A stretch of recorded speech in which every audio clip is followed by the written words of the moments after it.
We're going to get started, and my opening comments, I reflect on Hollywood. I don't know why that came to top of my mind, but I find it's interesting that Hollywood has this fascination with doing movies about business.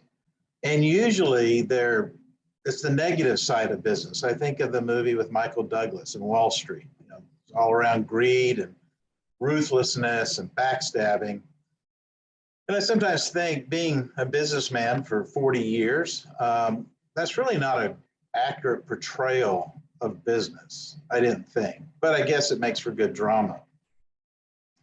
Then I got to thinking about family business and going back to a series that I used to watch a long time ago, all right? It was the Ewing family, big hats and big hair. And then I got hooked on this recent series, the Dunbar family with the Yellowstone. And, they portray a lot of harmony. They look good. They look like they're in control. They're stewards of their community, leaders in their community. However, when you go behind closed doors, as the Charlie Pride song goes, and you find out that it's not all calm and perfect. I think back of a few episodes on Yellowstone, and maybe many of you who watched it can think that that was not a very harmonious family. So maybe Hollywood does have it right with family business, that it's not all harmonious as it seems to be, and it's nasty behind the doors, unless you're a family business with a robust talent plan. Hi, my name's Rob Ferguson. I'm the founder of Ferguson Alliance, and I'm really happy to be joined here with my colleagues, David Schlossberg and Brandy Merrick. We have decades of experience working in family businesses and advising family businesses. And the three of us are really united by our common passion to help these family businesses reach their goals and their dreams, and hopefully break through the generational barriers so they can live forever with and through their business. Well, today we're going to talk about talent. This is, I don't really remember, I think might be our fifth series. We're doing a series on our prosperity plan. And I'm going to talk a little bit about that prosperity plan. Then we're going to get right into how to manage talent in a family business, some of the challenges that we see, what are the components that we at Ferguson Alliance really try to help our family business clients install in their business. And then I'm not going to be a talking head. I've got my colleague Brandy here. She is going to join me for a very lively discussion on real life issues, experiences that we've had inside of a family business, advising family business. We'll tell some horror stories. And I think it ought to be really interesting. She's got some questions. I'm not really sure what they all are yet. So we'll see how we do. And then we'll close up the meeting with some next steps on how you can follow up with us. But anyway, really glad that you're here. Thanks for joining.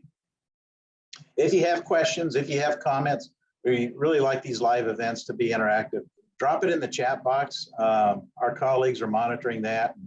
They'll either interrupt me, which they're usually pretty good at doing, or they'll present the question at the end of the meeting that we'll handle, or we will they'll be able to chat right back to you if they've got the answer. So let me get into the prosperity plan and talk about our prosperity model. So what does prosperous really mean? We think it means something very different for a family business. It's not what the dictionary says. And the way we define prosperity for a family business depends on the family business. Really and truly, that family business has to make that definition. But in general, it really needs to be how that business serves their community of stakeholders. What's the impact that they're really going to make on the lives of their stakeholders? And we believe that businesses striving for prosperity is a noble thing. It is worthy to do that. And as the family business prosperity increases, it just lifts everybody up. that's associated with them in their community, right? Employees do better, the suppliers and the suppliers' employees, they're doing better. Certainly the family's benefiting and their wealth is growing, but then the business and the family can make better and stronger contributions to philanthropy that are close to their hearts. And then the community that they serve and they work in also does better, whether it's from higher taxes or supporting, contributing to community events. So again, we think prosperity is a noble quest for family businesses. We believe that every business has a predictable life cycle. This is our depiction of what we think a family business life cycle looks like. Both Brandy and I, interestingly, have a background or career in the horticulture industry. So as we were putting this graphic together, we thought, well, let's use a tree. And if you think about it, you think about trees, right? An oak tree takes a long time to grow compared to, say, I'm trying to think, maybe an ash tree, that it grows very fast. So similar businesses, depending upon where they are in their growth phase and over what time period they are in their legacy life cycle, helps you predict where you are in this curve. If you want to know more about this, I encourage you to go to a couple places. One, you can go back to our very first webinar. I go into great detail about this. Number two, we have an entire ebook. It's a great little ebook on the prosperity model. And we talk extensively about the work that we do to help family businesses get into the prosperity zone or maintain themselves in that prosperity zone. So that's really what I'm talking about when I refer to the prosperity zone and how businesses can get there. There's a lot of barriers to get there. I know that we have several family business owners on and family employees on listening today. Thanks for joining. And you can imagine that there are, I don't have all the barriers listed here, but the number one barrier is not having a clear vision for the company. I think it was the Society of Human Resource Managers did a survey maybe about 7 or 8 years ago. They surveyed 27,000 employees. And they asked the question, is your CEO's actions aligned with your company vision? And 71% said no. That's an amazing statistic for me on two fronts. One, the leader's vision isn't aligned to the company's vision hanging on the wall. So that's an alignment issue, which is our number two reason why, our number two barrier why we can't get to prosperity. But that also, to me, tells me that that leader doesn't have a vision. So I really want to, if you take anything away from any of these webinars we're doing, is vision is critically important in getting that alignment in your company if you're going to have any hope at all to reaching prosperity in your business. Now, this is our model. We call it our family business prosperity house, or the prosperity treasury. And, you know, at the top of the roof is, you know, prosperity the way the family defines it. And there are 3 lentils here to this business that need to be integrated in. And what that is the family legacies is pushing the family business growth, and it's constantly increasing the overall value that family business is providing. And we have 3 pillars that get us to prosperity through the family legacy and growth and value. And that's having a shared vision, having a strong organization, and a very robust system for managing and keeping everybody in the guardrails. Now, all of this is built on a foundation of family values that are integrated into the business culture. So that's our kind of our house of prosperity. And the way we work with clients is we have these 9 elements that we help clients build, design, and implement into their organization. And so this series of webinars we've been talking about these various elements. So we started off with, you know, the first big element, our first big decision is will you be a business first family or a family first business? It's an easy question to ask, and I think it's a real challenging question to answer. Sometime if you get an opportunity, talk to Brandy about that. Brandy's family went through this about 10 years ago. And in fact, we also have several podcasts that you can listen to, as well as the webinar on this big decision, if you want to go a little bit deeper into it. Then we talk about, right, the impact that the family business is going to have in its world of stakeholders. And we define impact with 3 statements: purpose, vision, and mission. Again, you can go back to those webinars and learn more about it. Then we talk about how do you get everybody rowing in the same direction. We have a fun webinar on that. I actually get a little bit into detail about competitive rowing. I did some research on that, and I found that to be a lot of fun. And then last month, we talked about leadership. And at Ferguson Alliance, we changed that word from leadership to leadershiping. You might see how we had fun with that and why we changed that word. But that's our first real element in building organizational strength. And today, we're on the second element of organizational strength, which is talent. How do you recruit? How do you hire? And how do you retire great talent in a family business? So that's where we are. Challenges. Every business today is challenged with talent. In fact, you might even say there's a talent war going on right now. It's really baffling to me and everybody that I talk to that's in a family business. You can't find employees, or the employees aren't staying very long. I mean, you know, it's hard to keep them retained. So every business has these challenges. What you know, those of you in family businesses, is that you actually have double the challenge, maybe even triple the challenge in managing talent in a family business. And that's because you got family. You got family involved in the business. So I've listed a few challenges here that I know I've helped other family businesses through. The first one that comes to mind is managing the family talent.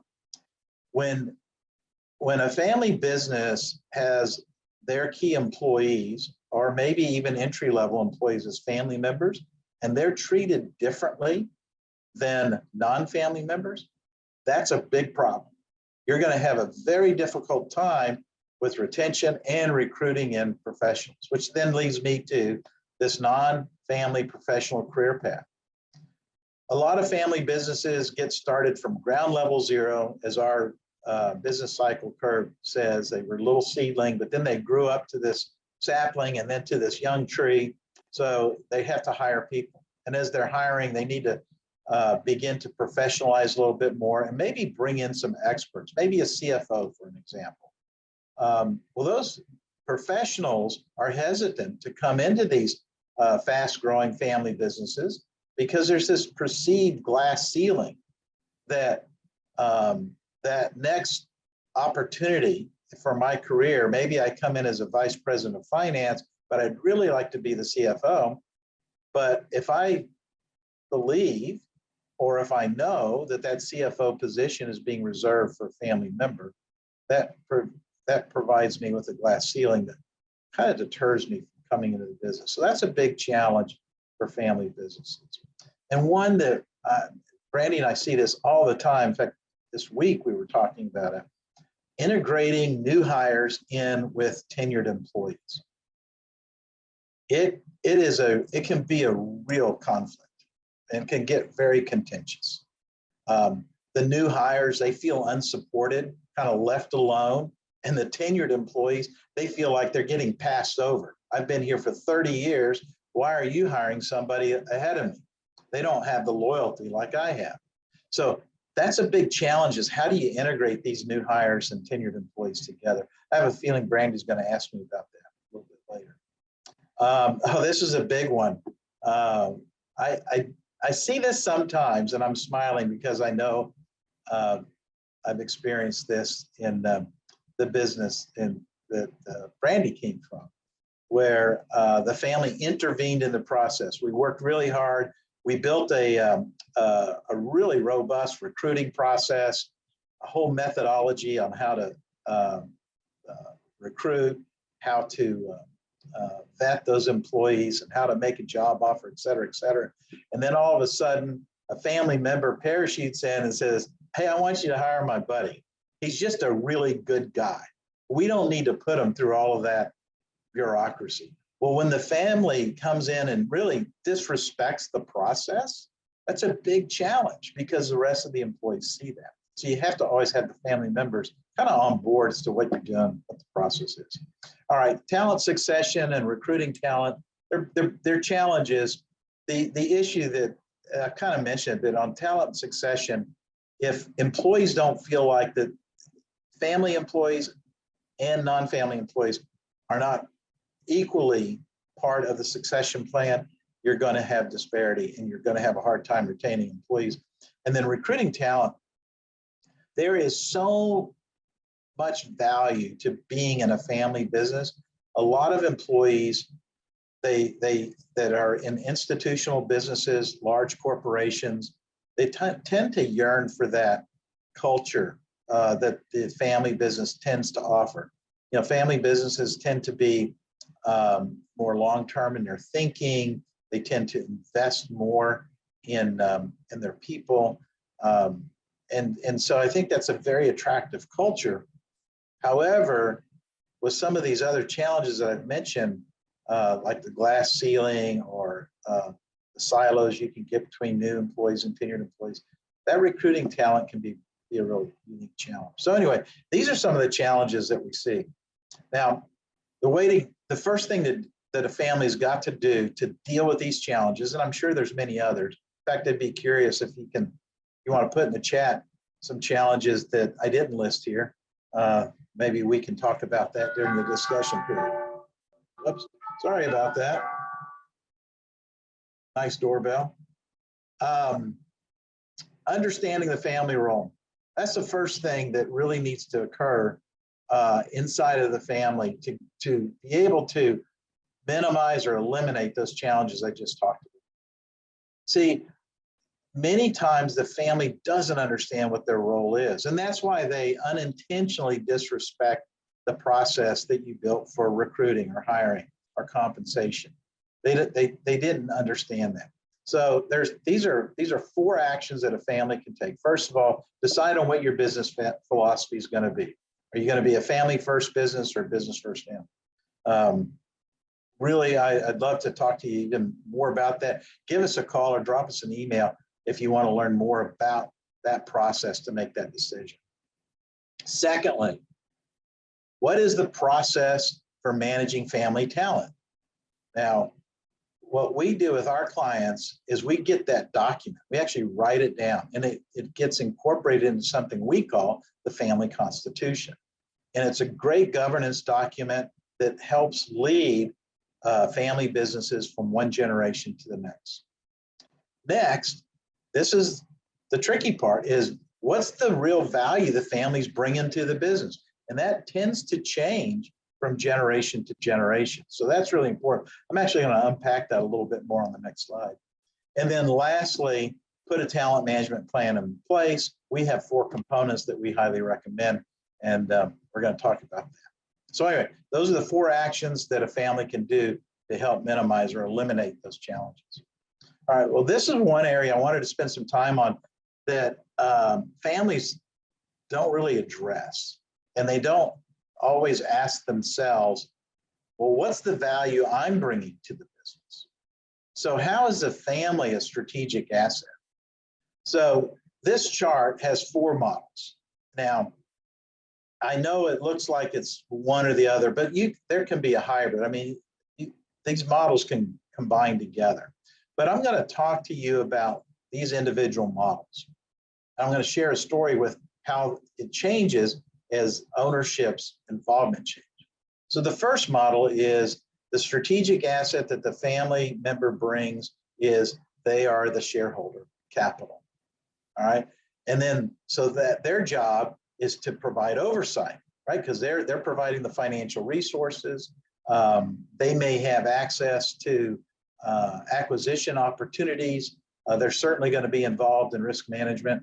So the point being is if your role, if your real value is to bring shareholder capital to it, you're in an oversight role. Now, if you're not in the family business, so to speak, but maybe you sit on the board and you're also a shareholder, you could be there because your real asset is your business network. So your role becomes more of a catalytic. You're a catalyst. So yep, you're bringing financial resources through your ownership, but maybe you've got industry expertise and maybe you even have access to pools of talent. The third model is you're active in the business. Maybe you're the CEO. So you really have the leadership and management acumen. So your role is the leadership. And you're going to have all of those industry connections and you're actually steering the ship. And then the fourth model here is around the personal network. We see this model many times after a leader has retired from his CEO role, still on the board, and he kind of moves into, or she moves into, an ambassador. So still active out in the network, biggest fan and biggest cheerleader for the company, but they have connections to help bring in potential mid-level or even C-level management. They have commercial relationships with some of the larger customers, and they probably even have some political influence with some of the regulatory entities. Now, as I said at the beginning, it's not just one only. I mean, it is very possible you can have management capability and shareholder capital. They can come, those two come together. I was just having a conversation with a client this morning. Don't know if he's on the phone or not, but their shareholders, there's 3 of them, they have moved from management capability, where one of the shareholders was the full-time CEO for 30 years, has retired, and has moved to a board role. So their role has moved from kind of leadership and oversight to now oversight and catalyst. So it does shift as the generations move on. So anyway, getting really clear on what your role is and what your value is to the family business is really important. I'm not going to spend a lot of time here. You can give us a call, talk to Brandy or myself about our talent management plan and the 4 components that we install in talent management. But it really is, it's a structured system. We put in a process for each of these 4 components that's designed and customized for your business. But the 4 critical components are recruitment, performance management, learning and development, and compensation management. And once you've got that in place, and remember, it's not a one and done deal. So this is a continuous process, and you're constantly improving it, and you're changing it with the times, because recruiting has changed a lot over the years. There's a lot of online recruiting going on, a lot of interviewing now virtual, whereas just 3 or 4 years ago that wouldn't have been the place. We've been flying people all over the country to come in and meet with us. So it's continuously evolving. You're always looking for ways to keep it relevant and aligned to your long-term strategic needs. All right, so Brandy, that's my preamble. I hope I set you up where you can pepper me with some questions, and we can just hopefully we can have an interesting and fun discussion. Yeah, this is my favorite part. Putting you on the spot. Okay, I'm ready. Okay, so you talked a bit about the business first family, or the family first business, and having a family declare that they will be a business first family is often a big step for the family, but also for the non-family members working in the organization. So can you describe a little bit how the non-family members typically respond to the decision that the family has made that they're going to be a business first family? Yeah, that's a great question. And I guess to clarify, once the family has made that decision, whichever way they're going to be, and then it gets documented and defined. And then when the family presents that to all the employees, it is a pivotal moment. employees, I can't think of any time when this has happened over the last 12 years, but where the employees just didn't almost applaud. The employees are thrilled because, number one, the declarations that the family members make were either maybe assumed by employees or maybe the opposite was assumed. They had other ideas or thoughts of what the family members were really up to. And so what happens immediately is you get clarity in the room and you get engagement, almost really excitement that the employees know exactly where the family's coming from and what's important to them, what is going to be of best interest to the family. And when the employees hear that, I think they get really, really thrilled and excited, particularly as, Brandy, you know, we work with business first families.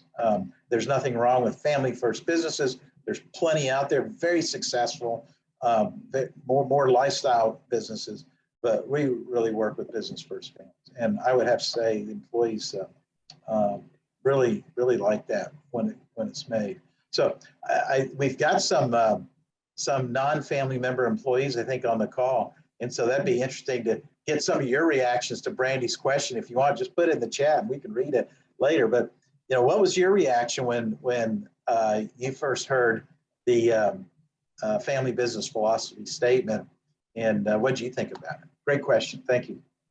Yeah, and I will just add on that. I really, when we did this in our family business, I really underestimated the value of this or the impact that it would have on the non-family members. I thought this is something that we just as a family need to figure out, and we need to just operate in this mindset. But then as we started to share it with other non-family members in the organization, the response was just so overwhelmingly like, oh my gosh, like that's wonderful. And it's so nice to have that clarity. And it's like peace of mind to know that decisions are being made for what's best for the business and not putting the family's interests first. You know, having over 150 employees that really depend on the business, that just mattered so much to them. And I really underestimated the magnitude of thinking that through. Yeah. Yeah. Okay. Well, so often we find, and I know that this was true for me as well at first, families are really hesitant to use recruiters to find talent, often really due to cost. And like you said, they often try to fill the roles either with other family members or friends or family members of friends. You know, the network gets really big suddenly when you've got an open position. Yeah. And so while there have certainly been times where this can work out, can you speak a little more just about the advantage of using a recruiter and really the impact that this can have on an organization? Because I think this, again, was something for me that I underestimated the impact of. Yeah, well, you're absolutely right. And the resistance or objection is cost, number one. But number two is families. Most family businesses, they want to keep information within. They don't like to share information, particularly say financial information. And sometimes, depending upon the role you're recruiting for, you need to be able to describe the current financial state of the business. If you're trying to recruit in a non-family member CEO or a CFO, if it's more mid-management, maybe you don't need to. And then it's the cost. So there is that resistance, but as you know, Brandy, we really support bringing in recruiters, but we have to make sure that the recruiter matches up with what the job assignment is. There's two types of executive recruiters, right? There's a retained recruiter and there's a contingency search recruiter. I always like to recommend retained search recruiters if they're going to be for the top level positions, somebody in the C-suite. And the reason for that is because those are very specific roles that have a really need for specific skills. And then there has to be a really good culture fit. Not that that's not true for all jobs, but at those top levels, it's really important. So the retained search, you basically pay about the same between retained and contingency. Some might argue contingency is a little less, but let's just say generally it's about the same. In retained, you're just going to pay for it up front. In contingency, you're only going to pay for it if they are able to find somebody to fill that role. A good executive recruiter that's definitely a retained recruiter is going to spend a lot of time with you, whoever the hiring manager is, and really scoping out the profile of that job, trying to understand what is the actual perfect candidate for this role from a behavioral component standpoint, from a skill set standpoint, even from an internal motivation standpoint, trying to get that ideal profile. So they'll spend weeks doing that. And then they'll spend maybe more weeks or months searching and finding. See, these retained search firms, they're actually going out and finding people who are not looking for a job, right? They're trying to, because their mission is to find the perfect fit to that profile. And then they vet them, and they may talk to scores of folks, but they're only going to present one or two to you. And as you go through the review of those early candidates, what happens is you're refining your profile even more. You're getting smarter about who you're looking for. And that takes time. And so that's why on a retained firm, you're paying up front. You're getting value all along the way.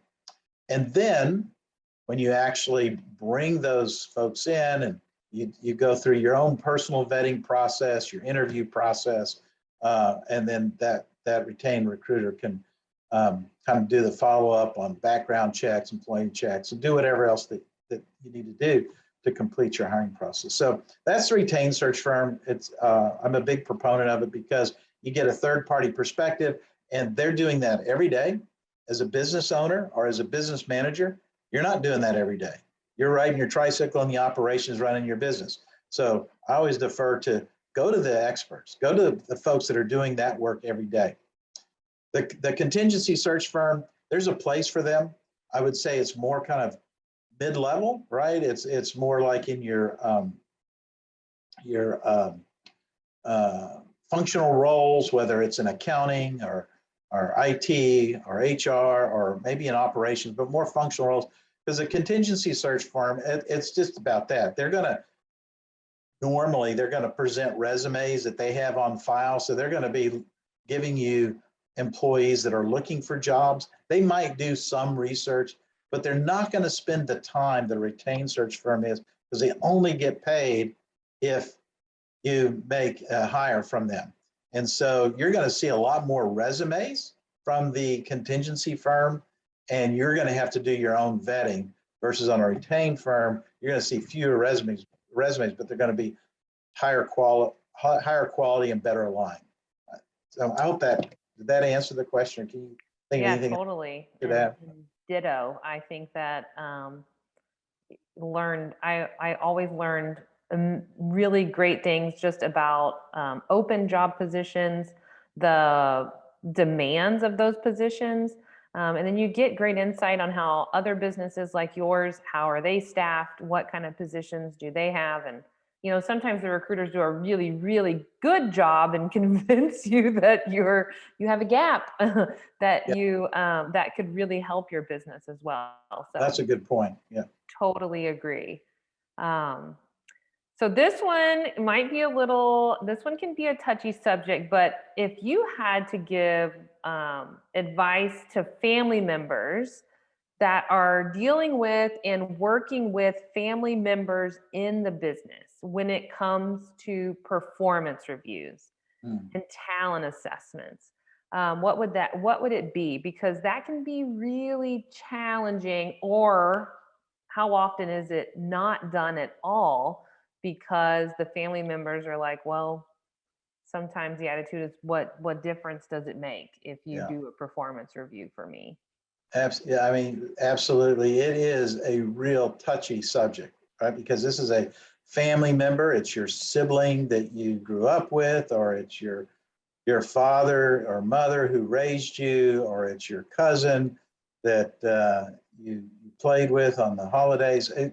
It's tough when one of the family members may not be performing to expectations. What we find is a default in family businesses is to ignore it. And we can justify ignoring that performance for the greater good of the family. So we can go to Thanksgiving dinner and maintain harmony.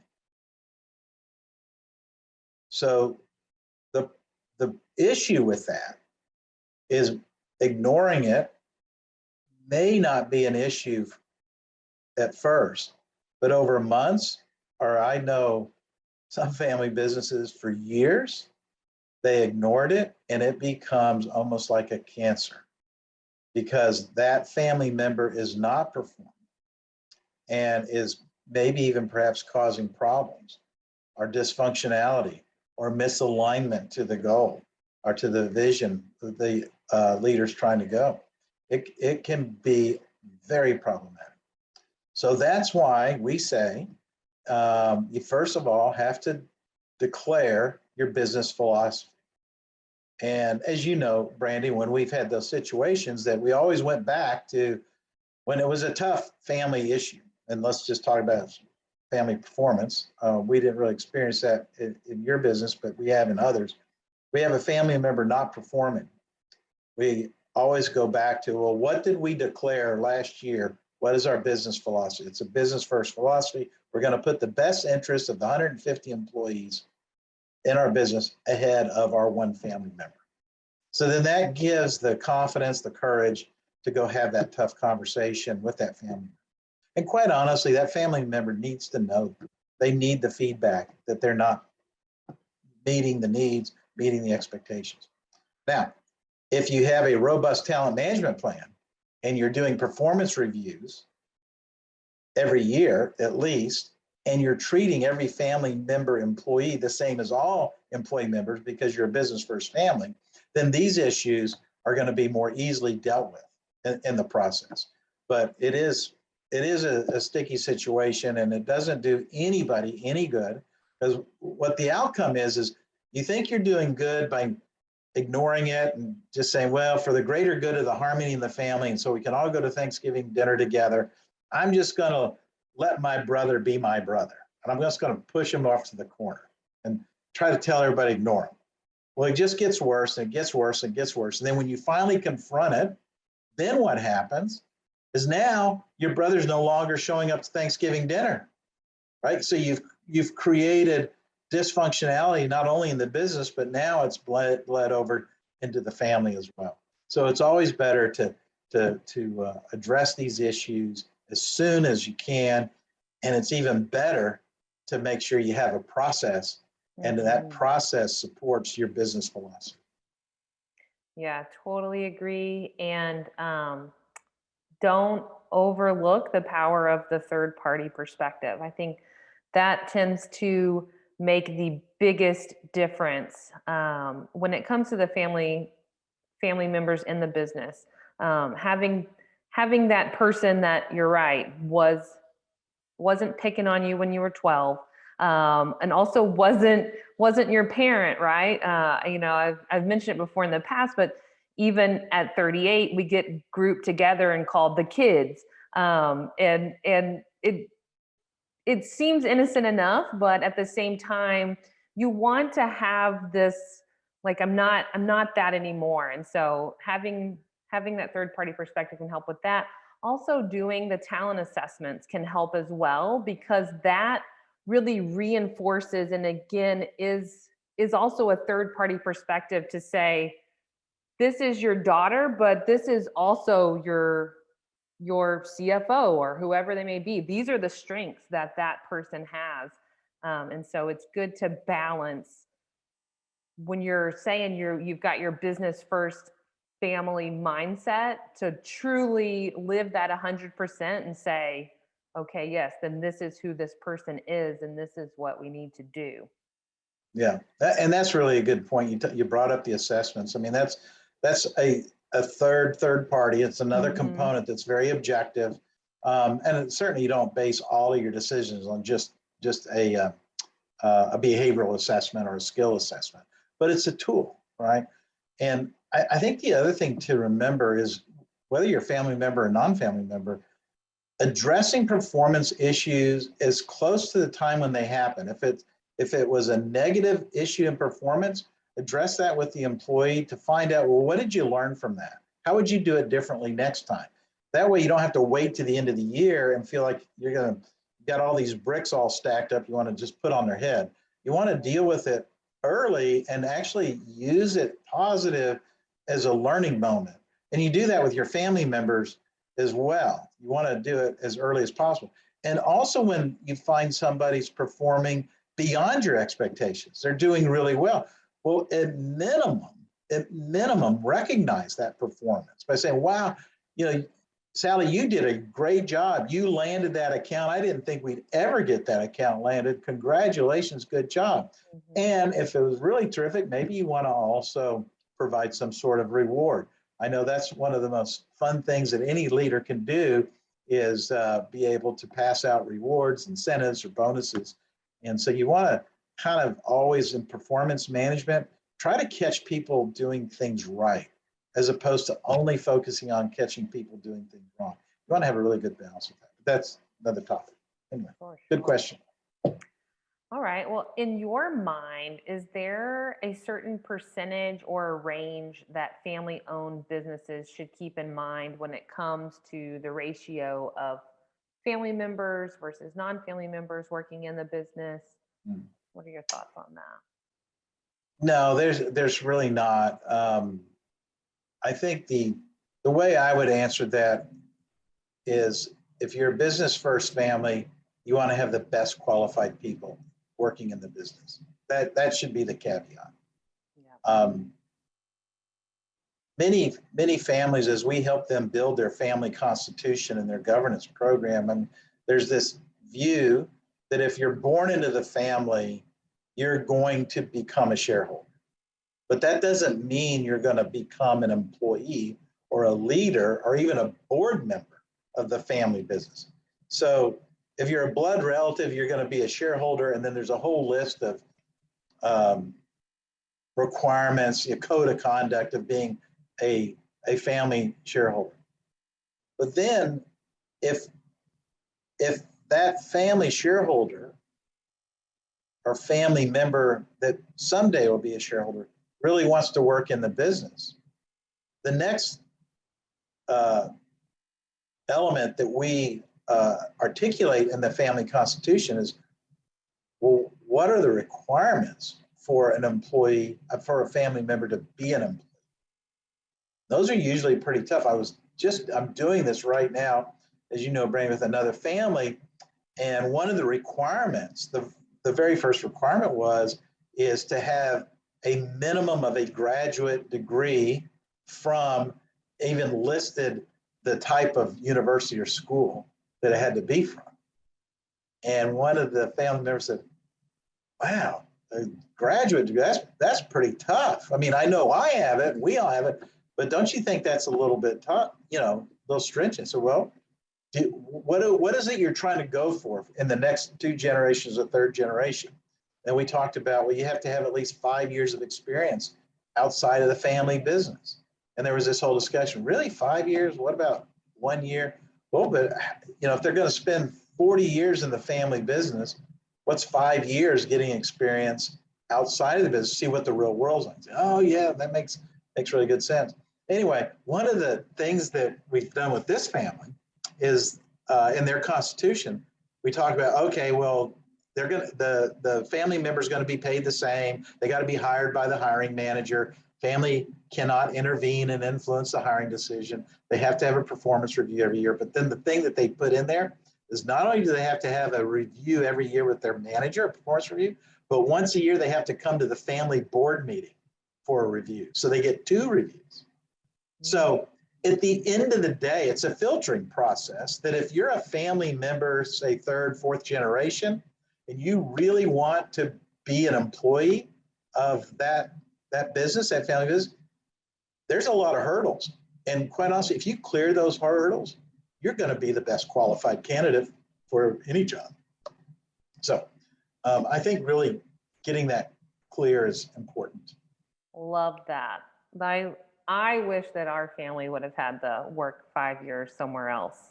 I think that really could have been pivotal. I'm learning so much now working outside of the family business after having worked in it for 15 years that I think, wow, I think it could have made a big difference for a lot of different reasons. So I love that see one. a big wide world, right? You see other Mhm. experiences and other ways or methodologies. Not that it has to be, there's a right or wrong. There's just Right.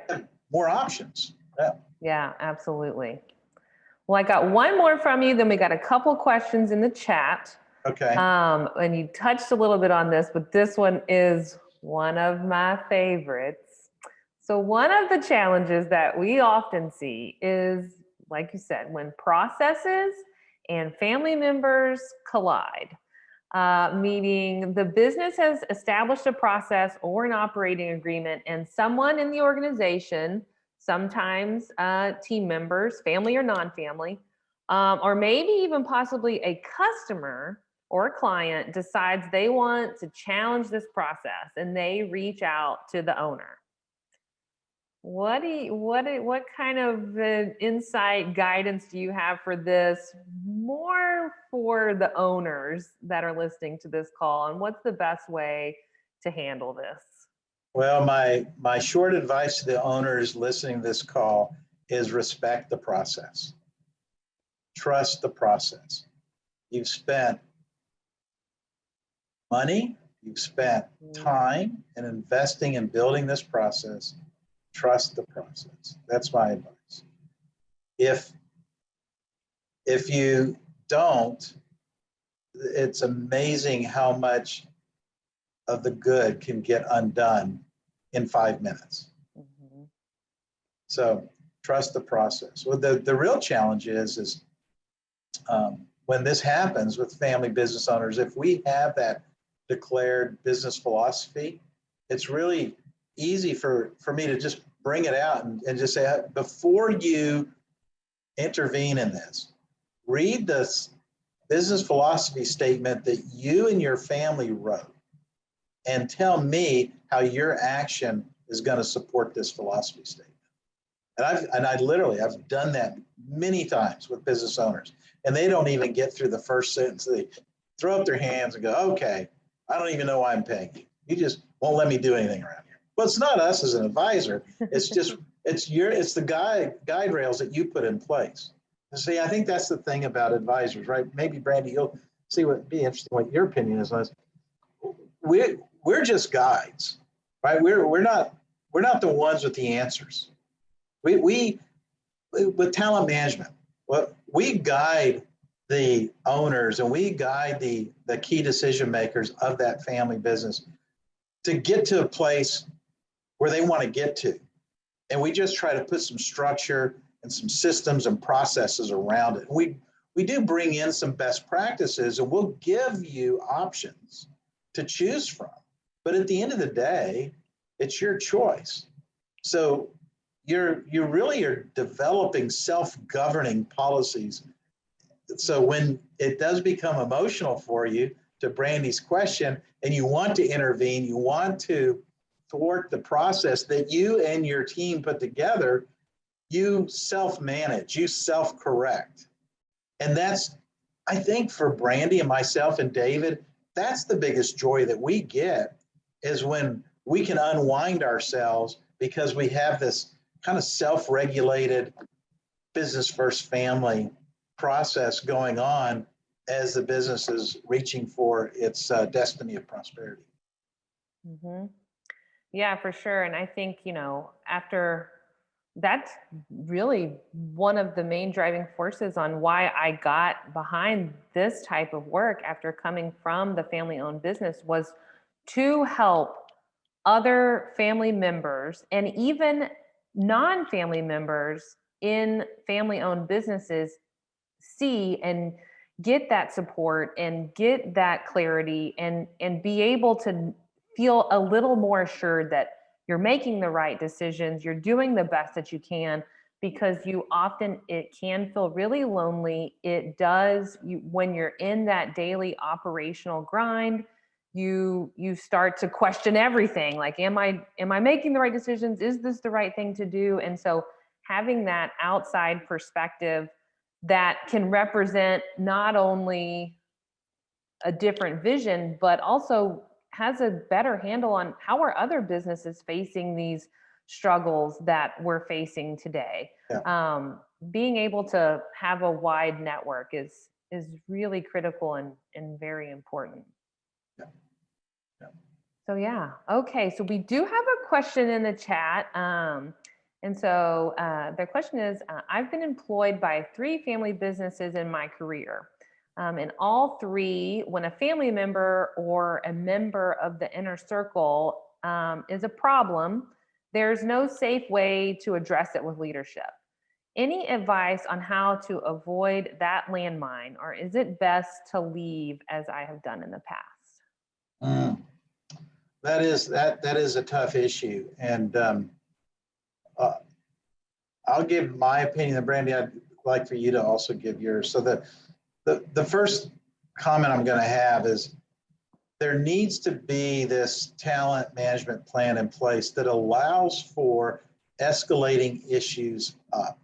So just like in any business, family or non-family, and in non-family businesses and businesses that are publicly traded, there's actually the SEC puts in place the Whistleblower Act. That's their design to allow people to raise issues up without retaliation.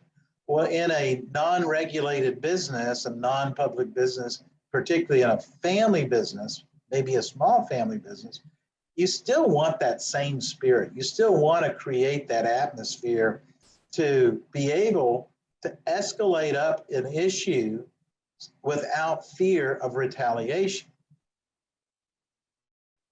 If the business philosophy is missing from the family, if that's missing, that can be a bit of a problem. If that business philosophy is in place, now you have a gap between where you are and the family member might be, where the family council, the business council is, and there needs to be a safe way to escalate these issues. So I always believe you need to, instead of just walking away first, is escalate it to the person that you should be. Typically, that's going to be the HR professional. There have been times that we know that sometimes that's not the safest place. So you want to go to a trusted place inside the company to escalate your issue or concern. And or I know owners, we're working with a client, we're in a meeting Monday. I mean, the family shareholders, the owners really want to know, but because it's a big company, but because there's layers in between, they can't get that information. So in our talent management plan, we actually build in system for managing, we build in processes to escalate barriers such as that particular one. So I recommend before you leave the company, do your best to get that issue escalated up where you can articulate it in a manner of, here's what happened, here's what it made me feel, or here's what I see it causing, and here are some suggestions on how to cure this problem. If you present it in that way and you present it up the chain, you'll be very respected for that. But hopefully it's done in a spirit of improvement. Hopefully there's no retaliation around it. Shouldn't be. Yeah. What are your thoughts, Brandy? I would say, ditto to all of that. If there is an HR person in place, definitely reaching out to them, getting their advice, register, depending on your level of issue, registering your your complaint, and doing that. My advice for business owners or family members that are listening is that this is a great reason why you have to be as professional as possible. You have to employ the best people for the jobs in the right places. And it's because you want to protect the integrity of your organization. It's a terrible thing to hear when people want to leave because of situations like this, because it you start to, in the beginning you go, oh, that's just them, that's they're just not a good fit for our organization. But I think you'll soon find out that no one is a good fit in an organization that operates where you cannot, when you're not open-minded to feedback and course correction for anybody in your organization, really. Yeah, well said. And like I said in my opening comments, there's a talent war going on right now. And so employees can go and get a job. That's not a problem. And so I actually think that family businesses can use their culture and their talent management plan as a competitive weapon to keep talent there and to attract talent to them.